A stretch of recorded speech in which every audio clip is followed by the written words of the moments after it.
front page news right around the country. Now, Brisbane's a growing city. The Broncos have got it to itself, and I think a lot of the Sydney clubs think that's an advantage for the Broncos.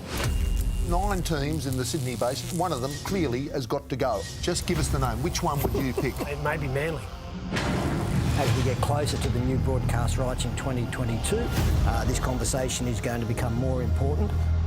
I mean, if you're going to relocate, you put a new team in there and build up. It just won't happen. The Cronulla Sharks could go to Perth and have this history that goes on forever and play some games at Cronulla, some at Perth, and then work out what makes it viable financially. Whoever said, let's take Cronulla to Perth, that's in cloud cuckoo land. It won't work. I feel like the time to get rid of a Sydney club has gone. So I don't think there's any way they can move or throw out a current club. So I think they've got to go to 17. You get rid of a Manly or a Cronulla, like the game's disenfranchised so many fans as it is, the game can't afford to have no more Manly fans or no more Sharks fans. I think it's inevitable it'll come. It's just a matter of when.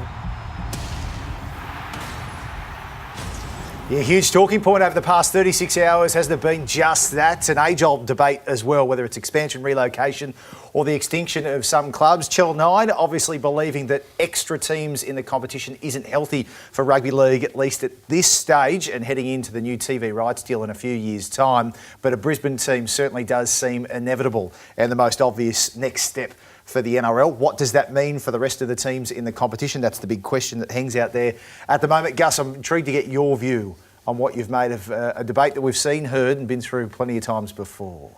Well, the first thing that I'll say that every time this subject comes up, relocation or expansion of the game, people in the media will comment on about 10 seconds thought about what could be possible. There is no one that's actually done research or gone into any market viability or looked at the financial structure of individual clubs or what it costs to run an NRL franchise, not just for 1 year, 2 year, 3 years, but if we're going to move to a new city, it's got to last forever.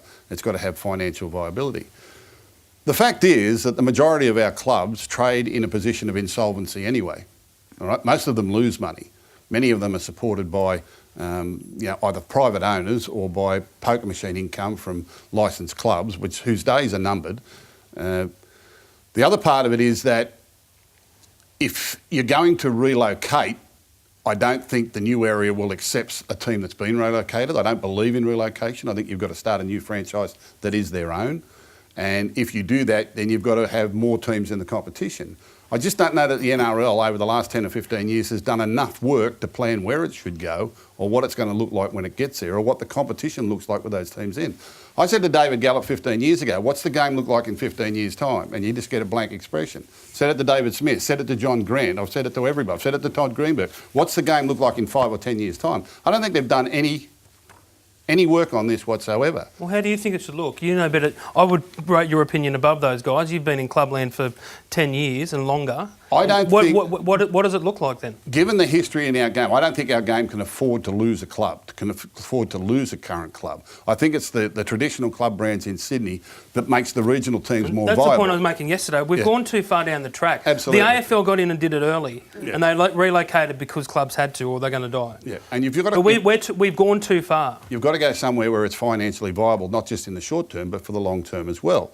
You know, the obvious ones are your Adelaides, your Perths, second team in Brisbane, and I believe New Zealand should have 2 teams, but they've been in the comp 25 years and they can't get 1 team right.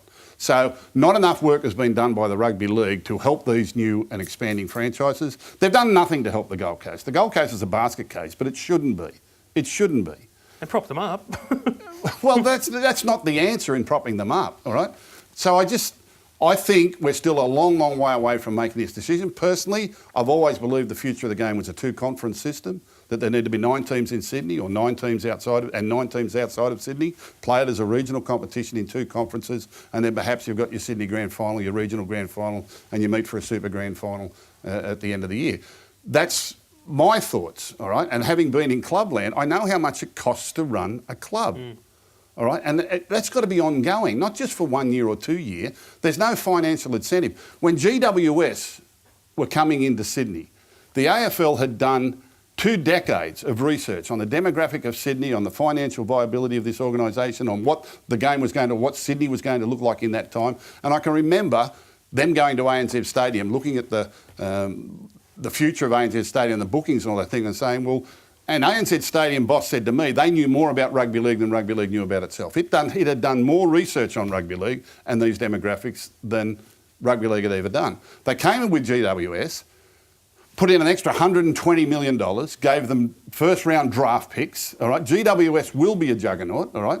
At the moment, it's only attracting 12,000 people a year, but they will win a premiership with the GWS in the next 4 or 5 years, and then things change remarkably. They've had a cradle-to-the-grave type mentality with this. They've had a really long-term strategy. With us, we put them somewhere, they don't go any good. Oh, well, that was a mistake, we'll try something else. And all this talk about going to the Central Coast, please. Yeah, don't I start agree me on with that. that one. And they've had to put 120 million into it, as you said. So, I mean, to take a team We to haven't Perth, got that. That's what I mean. So to take a team to Perth, the NRL are going to have to be prepared to put their hand in their pocket for a long, long time. The other thing for me, first of all, I don't think there's enough talent for another team. I don't think you can go 17 teams whatsoever. That is a dead set no. Wouldn't be good for the game. The other thing, why Brisbane? You know, Brisbane have had one team there for forever, all right, for the last 20 or 30 years. Brisbane aren't a Melbourne Storm. They've won one grand final in the past 15 or 20 years. Had they been a Melbourne Storm and they'd been one grand final after grand final, been in, what's it called, the coming first, I'm a bit tired. Minor premiership after minor premiership, year after year. Sorry, guys. First. You know, you could understand an argument, the fact that we need another team out there in Brisbane, but the fact is they've got everything at their doorstep, the Brisbane Broncos. They've got multi-million dollars, they've got all the player talent, and they still haven't been able to get it 100% right. They've won premierships, don't get me wrong, but over the past 15 years, they've won one premiership. So maybe they need the competition. Well, maybe they do, but they've got a $50 million a year turnover, the Brisbane Broncos. They've got huge advantages, but commercially for broadcasters, there needs to be another team in Brisbane so that there is a game in Brisbane every week and that we've got more Brisbane content. That's what happens with broadcasters. That's where they're thinking from. Perth is attractive because it's a time zone. It's another time zone for pay TV and broadcasters to be able to play games over there and funnel them into New South Wales at this time.